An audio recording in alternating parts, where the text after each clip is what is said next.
అనుకోకూడదు. అందరికి కూడా ఇది చేరుకోవాలి. రెండోది, ప్రతి ఒక్క కుటుంబం కూడా ఒక సంవత్సరంలో 100 రోజులు పని పొందుకోవాలి. పని లేదు, పని అనేది ఎక్కడా ఉండకూడదు. అంటే జనానికి కూడా దీని మీద చైతన్యం తీసుకురావాలి. ఎవరు కూడా ఈ పథకం తెలియకుండా ఉండకూడదు అనే ఉద్దేశంతో ఈ మొబిలైజేషన్ క్యాంపులు పెట్టారు. దీని ద్వారా మీరు గుర్తించింది ఏంటంటే, మీరు ఏం చేయాలంటే, మీరు వస్తున్నారు, మీరేమంటారంటే, సార్ మేము ప్రతి సంవత్సరం మేము పనిచేస్తున్నాం, మీరు చెప్పట్లేదు అంటారు.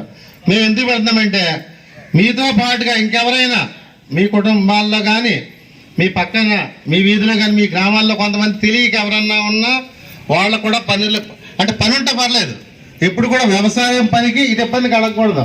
వ్యవసాయ పనులు లేని రోజుల్లో మాత్రమే దీన్ని చేసుకోమని మనకి ఇచ్చారు.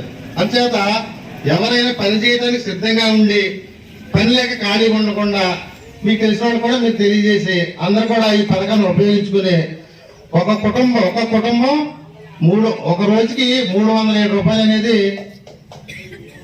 గవర్నమెంట్ ప్రకటించింది.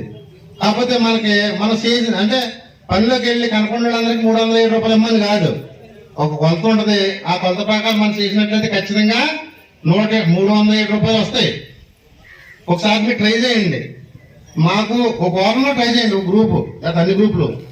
మాకు 307 రూపాయలు రావాలంటే మేము ఎంత పని చేయాలో మాకు కొలత చేయండి అని ఆ వారం పని చేయండి.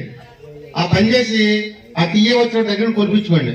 మీకు 307 రూపాయలు వస్తాయి ఖచ్చితంగా. మీరు ఒకసారి ట్రై చేయండి, ఓకేనండి? అంతే తప్ప మనకి ఇచ్చిన పనిని మనం నిరుపయోగం చేసుకోవద్దు. 200, 250 అలా పడితే ఆ కన్నా పోనేట్టు కదా, వేస్ట్ కదా.